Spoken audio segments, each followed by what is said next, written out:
Est-ce que vous avez des questions? Oui. Je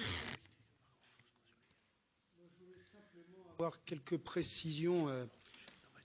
par rapport aux propositions qui ont été faites, notamment en ce qui concerne le contrôle et l'évaluation avec une piste qui est l'AMM, très bien, ça rejoint un peu les réflexions qu'on s'était posées. Une deuxième avec la formation notamment des médecins par le biais d'un diplôme spécifique, un DESC qui paraît effectivement intéressante. Où j'ai pas bien vu les pistes qui pouvaient être suivies, c'est par rapport à nos pays voisins,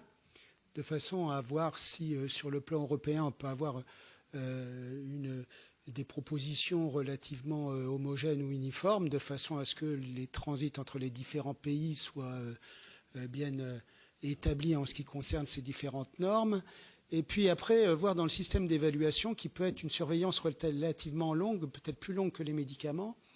voir ceux qui se font implanter justement des dispositifs à l'étranger, dans des pays non européens notamment, comment on peut évaluer derrière le suivi de ces gens-là et les répercussions, de façon à essayer de dénoncer les pratiques qui ne sont pas soumises aux mêmes règles. Alors, quelles sont les pistes dans ce domaine-là, s'il vous plaît? Bien. Ce que vous soulignez, monsieur, sur les dispositifs, c'est ce que nous avons fait remonter comme demande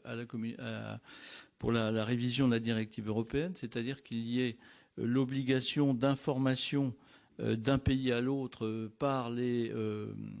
firmes, entre guillemets, qui ont eu des interdictions, qui ont eu des problèmes, d'une part, et deuxièmement, qu'il y ait un dispositif qui soit mis en place, et justement par ce niveau, me semble-t-il, européen en tous les cas, et puis après il y a les autres pays, de coopération entre les États pour l'information réciproque lorsqu'il y a des signalements particuliers qui se font. Et je crois que c'est un des points que nous avons souligné d'amélioration dans le dispositif, comme vous le soulignez justement, de dispositifs qui sont par essence mis sur l'ensemble des pays, pas seulement européens, que l'on a vu cette coopération aurait été renforcée et forte, voire organisée, aurait peut-être permis d'avoir des éléments, j'allais dire, cohérents et concordants avant ce qui concerne les prothèses PIP.